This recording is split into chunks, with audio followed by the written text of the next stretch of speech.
Hello there, little fairy tale friends, and welcome to another round of Fairytale Playtime here on SoundTales. My name is Fina, and today we're jumping into a story that might seem totally silly at first glance, but maybe it's smarter than it first seems. But before we begin, let's wake up our bodies, shall we?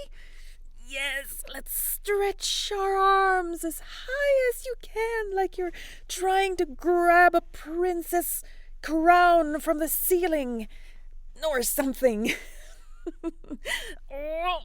Oh, good. Now, make yourself teeny tiny, like a mouse under a leaf. Yes, small on the ground. Good. And up. Poof. Jump up like a hero ready for adventure. And you're all set. If you want to grab something to play with, maybe a pillow to ride like a goat or like a little spoon to scoop up some imaginary mud, you can always pause the fairy tale and go get it. Or just play in your imagination. It's up to you. Okay, let's go.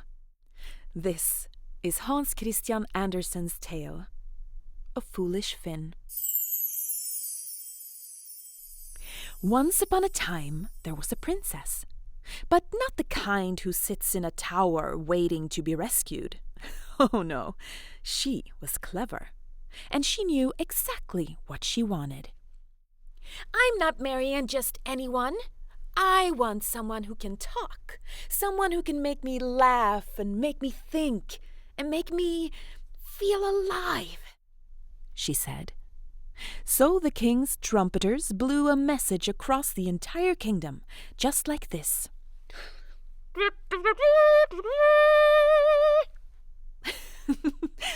Do you want to trumpet a royal message too? Yeah? Okay, here's how we do it. Shape your hand like a trumpet. Yes, just like that. And put it in front of your mouth. And give me your best toot-toot-toot-toot sound. You ready? 1, 2, 3. Great. And now once by yourselves. Okay, you ready? 1, 2, 3. Whoa! That one echoed all the way up to the castle towers. The message was clear. Whoever wants to win the princess's heart must come to the castle and try to charm her with their words. Far away out in the countryside, there was an old farmhouse. There lived a father with his 2 oldest sons. They were so clever, they almost sparkled with smugness. I'm gonna win the princess, said the first. He could recite the alphabet backwards and remembered every newspaper headline from the past 3 years. Forget it, said the second brother. He knew all the laws and actually understood what politicians are babbling about. And I must say, that is very impressive. They polished their boots, practiced their smartest speeches, and their father gave them each a fancy horse to ride to the castle on. But wait a second. There weren't just 2 sons. Oh no, there was one more. The youngest of the 3. The one who didn't always say the smartest things. The one people usually snickered at. The one they called Foolish Finn. Behind the barn, where the dandelions grew wild and the goats were busy munching on the laundry, sat the 3rd son, the one they called Foolish Finn. And Finn? He just shrugged at the nickname. He wasn't like the others. He didn't know big, complicated words. He had no clue who ruled the kingdom, but he could clap in rhythm, listen with his heart, and whisper secrets to cats. And honestly, that counts too, right? I think so. Where are you guys going? He asked as he saw his brothers in their fancy clothes. To the castle, said one. to win the princess. She wants someone who's good with words, said the other. What? Well, then I have to go too, said Finn, lighting up like a sunrise. His brothers laughed so hard they nearly fell off their horses. You've never even been to a castle. Yeah, and you only say weird stuff. And besides, you don't even have a horse. Only your goofy goat. Foolish Finn petted his goat lovingly. What? He just screams a bit when he gets excited. Or when he's scared. Or hungry. Or just when he feels like it, really. And he can carry both me and my imagination, Finn said proudly. Then he climbed onto his goat, shouted, "Yah!" and the goat responded happily. Oh. My goodness, that sure was extra. And then they bounced off after the brothers. Do you want to find something to ride on too?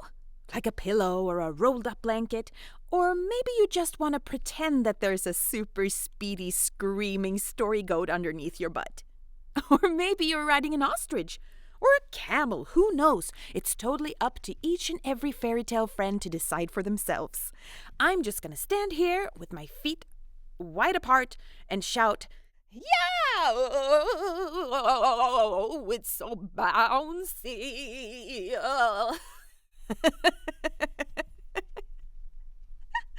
Oh, is it bouncy? It's very bouncy on my goat. How about yours? The brothers galloped off at full speed. They were determined to win the princess and leave foolish Finn far, far behind. But Finn, he took his time. His goat wasn't fast, but it could do something the horses couldn't. It could sniff out weird and wonderful treasures. Ooh, what's that? Finn hopped down from his goat and squinted at the ground. Something dark, black and scruffy was lying there. Look at you! A crow! A very dead crow. He gently picked it up. Finn studied the bird from every angle. Ah, poor thing. But you still got feathers like a royal cape. Yeah, I'm giving you to the princess. What if she collects rare, decorative animals? Or maybe she needs something fabulous for a hat. Okay, wait, pause for a second, guys. Fairy tale friends, how would you pick up a dead crow? I mean, I'd probably leave it alone, let's be honest. But if I needed to pick it up, I think I'd scream silently inside and squish my lips together and shudder like a wet noodle. And maybe you're just like, that's no big deal. Okay, let's pretend and find out. Okay? Ready? Oh, there it is. There's the dead crow. Okay. I gotta pick it up for the princess. Okay. 1, 2, 3. I'm trying to pick up a dead crow.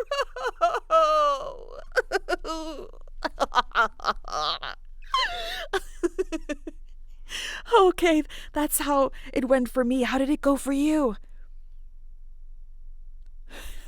I'm sure that's what happened. Finn wrapped the crow in a handkerchief and tucked it carefully into his bag. Then he hopped back on his goat and trotted on, but not for long. After a little while, he jumped down again and picked up an old broken wooden clog. The leather top had peeled off, and it smelled a little bit like, let's just say, adventure, if that's a smell. It is now. This one's for the princess, too. Yeah. Yeah, maybe she needs something to store bread in, or flowers, or maybe she just needs something weird that no one else would think of to give her. What about you? Can you find something strange in the room you're in? Something no one else would ever think of giving to a princess?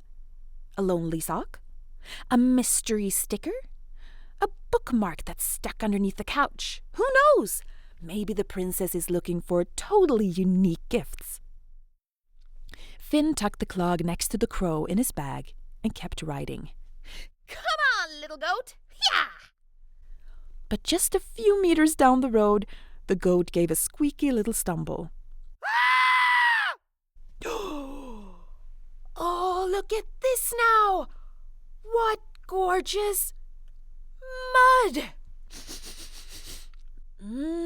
Just the right kind of squishy. Not too dry, not too slimy and runny. A real mud delicacy. He stuck his hand deep into the mud and scooped out a big, goopy handful. This is going to the princess too. Maybe she needs mud for her garden, or to sculpt little animals, or just something super gross to throw at a boring old duke. Now that would be something. Okay, fairytale friends, can you pretend to pick up something really squishy and yucky? Yeah, we can make sounds with our mouths to imitate it.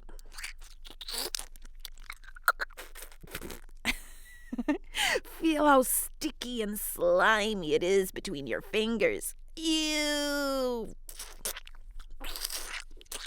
Squish it, squelch it, get really imaginary messy. Finn smiled proudly, shoved the mud lump into his pocket, and kept riding. 3 amazing treasures for the princess, little goat. We are on fire. Let's ride like there are pancakes waiting for us on the horizon. Yes! Up on your story, goats, my fairytale friends. Onward to the castle.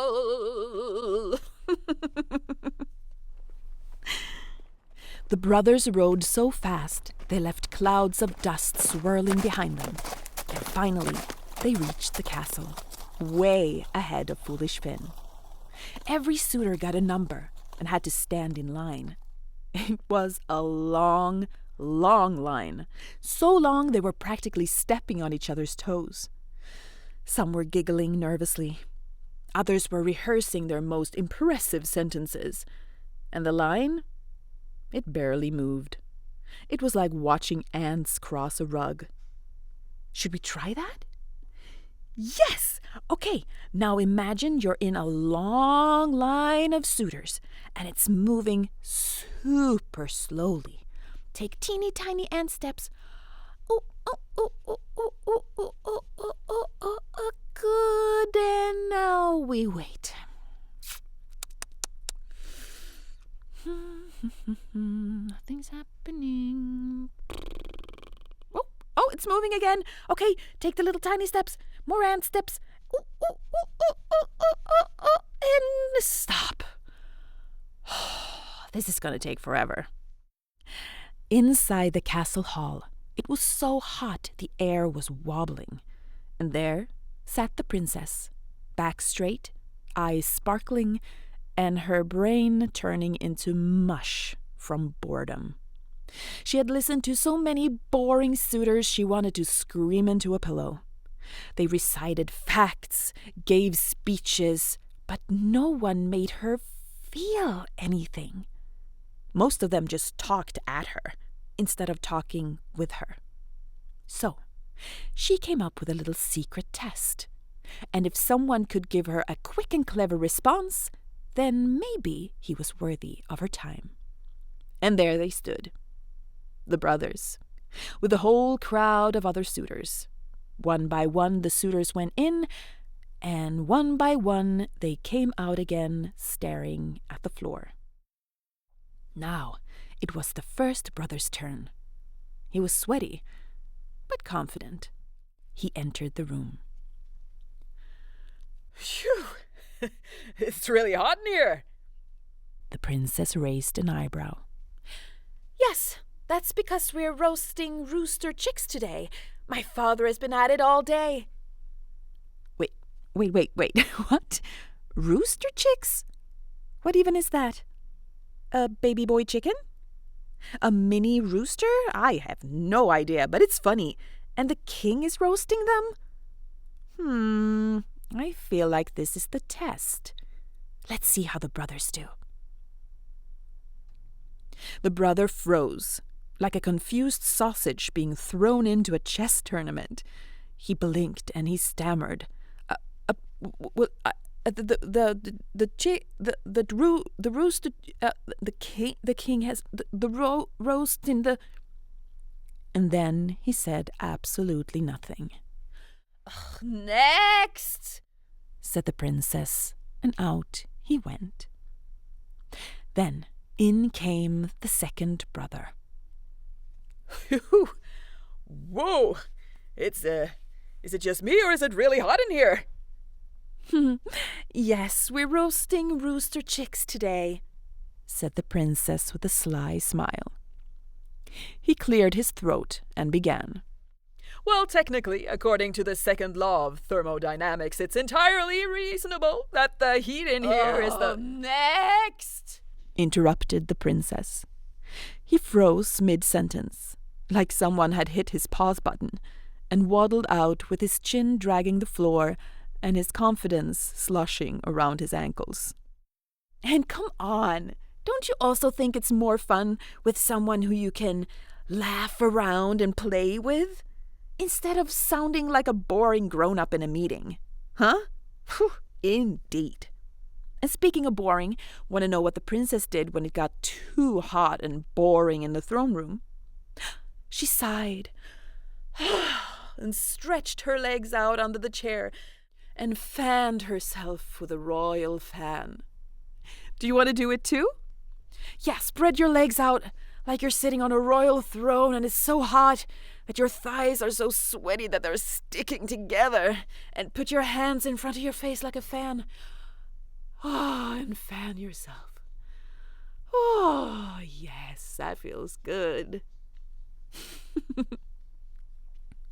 There, now you're ready too, for something totally unexpected.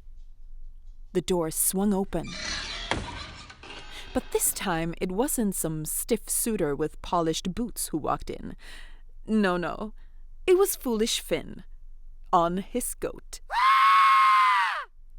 The princess's eyes widened. The crowd gasped. The royal scribes dropped their pens, and somewhere in the room someone whispered, "Who is that?" And you at home, get ready, because we're riding into the story too, on our very own wacky goats, or other animals. So sit on a pillow, a blanket, or just pretend, and bounce your way in with foolish Finn. Woo-hoo! And maybe the goat is celebrating too. Come on, sound like a goat. Good job. Here comes foolish Finn on his little goat, and us, of course. He brought with him a dead crow, a broken clog, pockets full of mud, and a smile that says, "Well then, let's do this." The princess blinked. "Okay, this is new," she whispered. Finn patted his goat on the head and climbed down. Whoa! It's really hot in here, huh? Yes, it's because we're roasting rooster chicks today. My father has been at it all day, replied the princess with a wink. Rooster chicks? Said Finn. With figs. said the princess. Well, that's just perfect, because I've got a dead crow you can roast for me. Oh, really? But, do you happen to have something to roast it in? All our pans are unfortunately already taken. Finn dug into his bag and pulled out the clog. Yes, I do. I have this. It's a special frying pan with extra beautiful patina, as you can see, and it smells of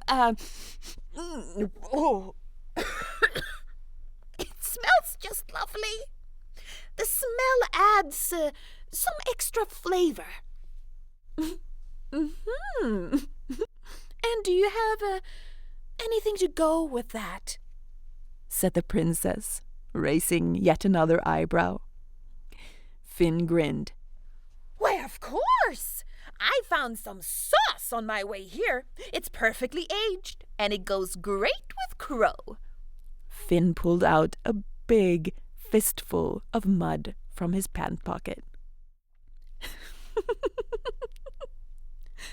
The princess laughed. But this isn't how things usually go.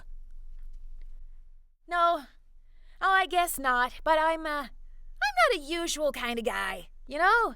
It's more like I've cranked up the silliness up to 11. Said Finn.